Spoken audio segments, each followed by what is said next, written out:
Kurt, another episode of our favorite weekly talk show, PBT Extra.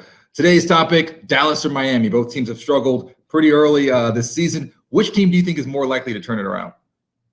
First off, they're both decimated by COVID. It's going to be interesting to see how both of them do once they can get their full. They're both just getting their full rosters healthy. How long does that take to kind of develop a rhythm? I think that both are going to be better than we have seen from them, but I think it's going to be harder for Miami. Easier for Miami, I should say. Look, they're in the East. It's going to be a little bit of an easier road. And B, this team has done this before. They know where they have to go. They know where the bar is. They know what they have to do. I think that getting Jimmy Butler back, and once everybody gets rolling, I think they're in a better spot. Dallas concerns me. Dallas concerns me a lot. Look, their defense is about what it was last year, and I think they thought it would be better this year. But their offense was best in the league last year, and it's 20th right now. And I mean, that Josh Richardson for Seth Curry switch out, man, they miss the shooting. They do. I think Dallas is it's an interesting experiment right now because, that's probably the biggest change in that roster.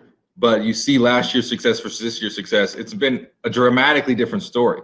And I'm curious to see how Porzingis and Doncic will continue to work together to figure out what is that right balance, because right now it's not what I thought it was going to be. It isn't that dynamic duo. They're not even in the top 5 or 6 dynamic duos in the NBA for me. And that's concerning when you have an MVP type of candidate in Luka and someone who is supremely talented like Porzingis. That's concerning to me.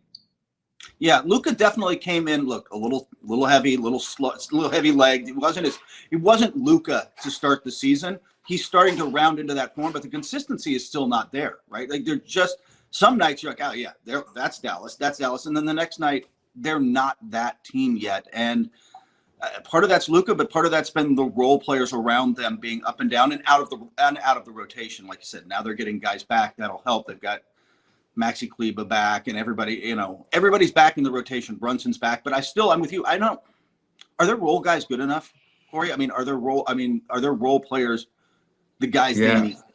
I was thinking about this before. I was thinking a lot about Luka's game, right? And he patterns a lot of his game after LeBron James, one of his favorite players, and you can see that. I mean, obviously, the size comp, there's like 3 6'9" point guards. It's LeBron, Luka, and Magic Johnson, right?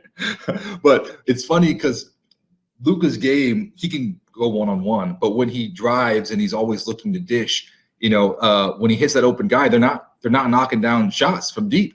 One of their best role players, if you will, is Hardaway Jr., and he can be super deadly from 3, and it just hasn't connected for whatever reasons. He seems a little off his rhythm. Luka has been kind of slow to get onto his rhythm. I know he's putting out triple-doubles. He's a triple-double machine. So it's like splitting hairs, right? It's kind of like, okay, well, you want to be great versus super great.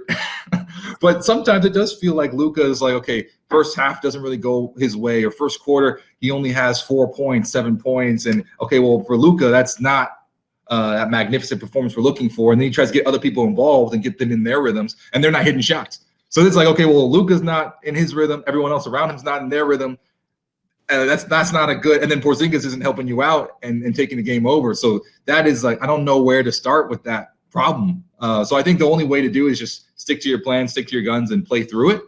But that's gonna, right now they have a 5, 6, 7 game losing streak, and I think that's kind of the result of playing through it. You gotta just take the punches and move on. But it's a difficult time right now for that team.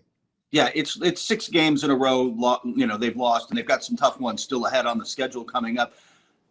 I'll tell you, they were one of the teams that had positioned themselves to go after Giannis Antetokounmpo. Obviously, that's not happening. He's re-signed. It'll be interesting to see what they do with that money and positioning and how they use that space to go after. They are going to go after another named player. Who it is and how, who becomes available and how that fits in is going to be interesting to see. But they've targeted themselves to add a big piece to this. It's going to take some time, and it's going to take waiting for the right guy to come along. Yeah, I mean, if you have Luka Doncic, right, it's just it's like who's going to pair well with him? Who are you going to build the franchise around for the next 5, 6 years? And obviously the question is Luka. So you just got to figure out what works with Luka. I think a lot of guys work with Luka because he can. Most of the NBA work with Luka. pretty much, yeah. There's 450 other players that can work with Luka pretty well.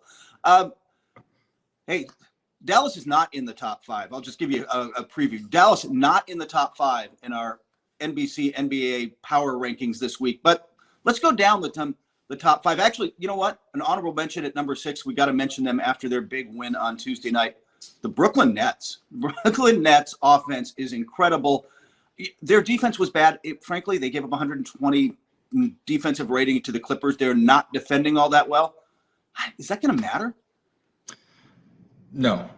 I mean, I'm telling you, I've been watching this team. I'm trying to understand. First of all, I'm looking at the games, and then I'm looking at all the commentary around this team. And I know it's very fun to talk about them, but I think perspective-wise, we have to understand there was a pre-James Harden Nets team, right? So I think that net record is kind of a wash for me. And there's a post-James Harden Nets team, and they haven't really been able to practice because of basically we're watching them practice every time they go out there, except for their practice partners are Kawhi Leonard and Paul George. That they're trying to figure this out on the fly, which is remarkable to see what they're putting out, and trying to understand each other's games and who's taking the last shot, who's the guy. So with all that said, right, I'm very impressed with this Brooklyn Nets team. I know they have to get better defensively, but I don't think it's more of a shoring up to kind of limit the opponents, because every single game they can go out there and score 120 plus points. So when you're talking about defense, you don't need to hold a team like the Knicks are to under 90, 100 points a game. All you need to do is get them under 115, 110, right? So that's kind of the shoring up of defense. But offensively, to me, it's just no one has more guns. No. I mean, and it's like it doesn't matter. It's just a revolver. It's just whatever bullet you want. You want KD. That's an MVP candidate. You want James Harden? He's leading the league in assists, and at any given night, he can drop 50. Kyrie is a creative genius. Like, when he's out there doing his thing, there's like no one better. So it's a three-headed monster. Yeah, and you get to the playoffs, how do you match up with that? How do you stop all three of them? I'm with you. I'm not sure that it's going to matter much. I expect them to make some in-season moves to, like you said, look, if they can find a wing defender, that'd be helpful. Like, to find another guy who can make a stop on the wing, some depth up front would be great. But if they just get which they got against the Clippers, a handful of stops down the stretch, that's probably all they need with this roster. They're that so good on offense. Number 5 on our list, the Denver Nuggets, another team who had a big win this week. They snapped the Utah Jazz 11-game win streak. Nikola Jokic drops. Nikola Jokic, man, 47 in that game, continues to be playing at an MVP level. Denver's starting to get some wins now. They struggled a little early in the season. They were playing okay, but they weren't getting the wins. Now they're on a roll. Hey, right now I'm loving this. This is like a return to the '90s big men. We're talking about Anthony Davis and Jokic and Joel Embiid as MVP candidates. No longer guys like the smaller guys doing their thing. They shook up the game, but it's the big man's time again. Jokic is playing at an unbelievable level. The only concern that I have with Denver is, where is Murray right now? I think he's been inconsistent, and it's only been 20 games. I understand that, right? So I want to be very cautious in saying that, but they need him to take more load off of Jokic, right? Jokic can't be going out there scoring 40-something points a game. And you saw Denver was at the top of the rankings before, but that kind of stress for any one player to lead an entire team through that conference, Jokic is going to need help. And right now, I know Murray is averaging 18.9 a game. Some games he has 30, some games he has 12. Some games, he's shooting 40, 50% from three. Other games he's shooting 20, 30. I think we just need more consistency from Jamal Murray, because he is one of the guys on that team. And right now he's not playing like he's one of the guys on that team. And then, with great power comes great responsibility, and he's going to need to kind of step up to those expectations if this team wants to be the team that they can be this season. Yeah, with great contracts come great responsibility. We got that. That was in Spider-Man, right? I forgot. Contracts. Number 4 on our power rankings, which come out on Wednesday at NBC Sports. The other guy we were just talking about, a center in the MVP conversation, the Philadelphia 76ers, Joel Embiid. I'll tell you this, man. There was a lot of people, and raises his hand. I was one of those people. I wasn't so sure about how Joel Embiid and Ben Simmons were going to fit together. They're plus 14.9 points per 100 possessions this season when those guys are on the floor together. And while that includes Tobias Harris a lot of the time and some other guys, they're making it work this year. They're getting him in transition. They're putting Ben in spots he can do damage. And, of course, Joel Embiid. I love that Doc Rivers came in and said, you're the guy. We're going to go through you, Joel. And he's just taking that on his shoulders. Yeah, they've empowered Joel, and it's, I think before I was kind of confused. I was like, whose team is, I mean, honestly, right, Kurt, like whose team was the 76ers before? I was like, is it Ben's? Is it Joel's? Everyone knew how talented Joel was. And then Tobias comes in, they sign him on this huge contract. I'm like, where does he fit in? Like whose team is this? But now it's very clear. There's no doubt. And I think it's interesting to look at two different big threes, right? And I don't like to just throw around the name big three because that implicates some sort of like dynasty or some sort of championship caliber team, which both, what this team is. But you look at Brooklyn's big three with KD, Kyrie, and James Harden, and you look at Philadelphia's big three of Tobias Harris, Joel, and Ben Simmons. I really like Ben Simmons in this James Harden role where, he can penetrate, he can finish at the rim, he's going to the line, but he's more of a distributor, right? A facilitator. He's 7th in the NBA right now in assists. But I think that's going to where this team needs Ben Simmons to just keep building in that role and becoming that James Harden facilitator for him, like where you're a top 2 or 3 in assists. It should be like James Harden, LeBron James, Ben Simmons, And you have shooters on that team too. You have a guy like Danny Green, and this is where he made his whole money, his career, hitting open shots down the stretch. Steph Curry's been doing that for him. And by the way, they gave the ball at the end of that Laker game. It was Tobias Harris, man. They set the screen. They get the switch. So it's Tobias Harris guarded by your guy, Alex Caruso, who's love Caruso. He is gritty. He is tough. He is not going to stop Tobias Harris from getting into his spot and knocking down that shot. And that's the advantage of having a scorer like Tobias Harris. He can just kind of go get you a bucket whenever you want. In fact, number 3 on our list is that exact team. The Los Angeles Lakers. They had a couple losses on this road trip, but I'm not really concerned about them. They're going to be just like they can take their foot off the gas a little bit. They're going to be just fine. Yeah, last season it was interesting to understand this dynamic. I think Anthony Davis was quoted saying one time that they have a mantra: don't lose back to back. Right, we're not going to drop 2 in a row. They dropped 2 in a row, right? And this past week, and one of them was an ugly one against Detroit, and they bounced back and beat Boston in a nail biter of a game, right? And once again, a very good Boston team. So for me, that is a sign of, okay, yeah, they dropped 2, but they responded. And I think you have to understand the game. It's such a long season. There's almost like mini games within the game, right? And this is one of those mini games within the game where you have a 14-day road trip and you drop 2 on the road. The third game is how do you respond to that? And then how do you walk away from this 14-day road trip with a win, with a success, right? And so by the way, keeping that championship goal in mind the entire time. So I think with LA, it's just one of those things where we just trust the process. We trust our practice. We go to work every day, keep pounding the rock, and don't change what we do. Just trust ourselves. We're good enough to win a championship. We know that. And there are going to be up and downs. But I like how they're playing the games within the games right now, keeping things interesting. And I do love that they responded at the end of the road trip. I mean, that Hawks game. I mean, look, a lot of teams just take their foot off the gas in that last game, don't they? They just like, oh, man, what time does the plane leave? When do we get to go home? And Lakers came out and said, hey, we got to get a win. We got to be a little more focused. And it's a sign of just how LeBron James has them focused. Number 2 on this list, that team down the hall on our power rankings, that team, the Los Angeles Clippers, continued to play really well. Again, they had the loss to Brooklyn on the road. That's kind of a forgivable loss, but they played tough. Didn't get the stops they needed, but that's still a team. Look, man, they are just in a groove right now. And I think the only thing I looked at them, came out of that game, and my thought was, going back to the summer, they talked about getting a point guard.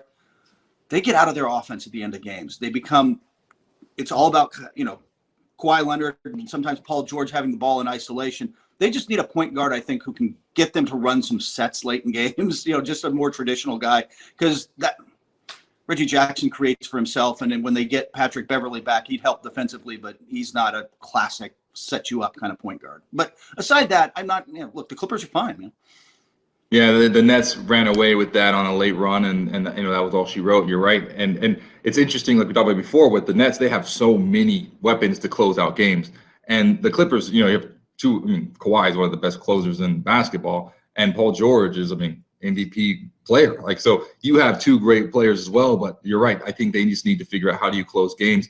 With that said, they have one of the best records in the league, and every week it seems like we talk about the Clippers where we have questions about the Clippers, but they're always still top 3 in the NBA. And I think that's a good place for them to be. It's interesting to have that kind of like expectation, on your shoulders where everyone expects you to win a championship. And if you don't win a championship, if you're not top 2 team in the NBA, even when you're the top team in the NBA, people are still like, oh, they're not that good. I think that's aren't they kind of in the same boat as Milwaukee there? Where like, it doesn't really matter what they like. They can have this great regular season. We're like, yeah, what about the playoffs? What happens when you get up again? The only place they can answer the questions we ultimately have for them is the postseason. And the fact that they're having a good regular season still speaks well to their ability to do it. But I think you have to give people, the credit. Like that's what Kawhi and Paul George have brought to this Clippers organization. I mean, I don't think I've ever said that about the Clippers in my entire life. Like, what it only matters what they do in the postseason. I didn't even really expect to see the Clippers in the postseason, and now that is a perennial conversation for them since they've gotten those 2 players. So that speaks to the credit that that they brought, but now they have to deliver. And the Clippers team, for me, I love what they did bringing in Batum. He's been a big part of that team. I love them shooting from 3. They're 41.7% from 3 land right now. You have 2 closers. It's, I think, the same thing. Just trust the process, trust your game, and go to work every day because this team keeps getting better. They're like the Terminator. You can't get rid of these guys. Like I said, even when you're like, oh, the bench isn't that good, or oh, the defense isn't that good, or whatever, they're still winning games. It's just win, win, win. So I like the Clippers. It's just over the long stretch of the season, can they deliver? Yeah, and I'm with you, by the way. Batum has been a great pick. He's been the new Boris Dio, right? Like we got him out of Charlotte. Suddenly he's just like bounces back on a good team and is playing well in the right system. He's a little, probably is not as into coffee as Boris, but everything else has been everything else is right there. Number 1 on top of the list, another team who had a big loss this week too, but Utah's won 12 of 13 games. They bounced back and won after the loss. They have been playing phenomenal basketball. And again, you can have the questions about them in the playoffs. They've answered, yes, soft schedule so far. They're beating the teams in front of them and beating them well. And they've just played fantastic basketball. It's hard not to have them on top when you've won 12 of 13. And when Donovan Mitchell's out, Joe Ingles is playing phenomenal. Yeah. I mean, Rudy Gobert is playing once again, the age of the big man. It's a renaissance. Rudy Gobert is playing lights out. And it's funny because I don't know why what I thought about Rudy's game. I'm like, okay, best big man in the league. I always came to mind, like you said, Jokic, Joel Embiid. But Rudy Gobert, I mean, multiple Defensive Player of the Year winner. He's averaging crazy numbers right now. He's a huge impact defensive. Like he changes the entire flow of the game defensively. And he's quick enough where he can guard you on the perimeter too. Like that's what's so crazy about it. And then on the offensive side, he's just becoming more and more dominant.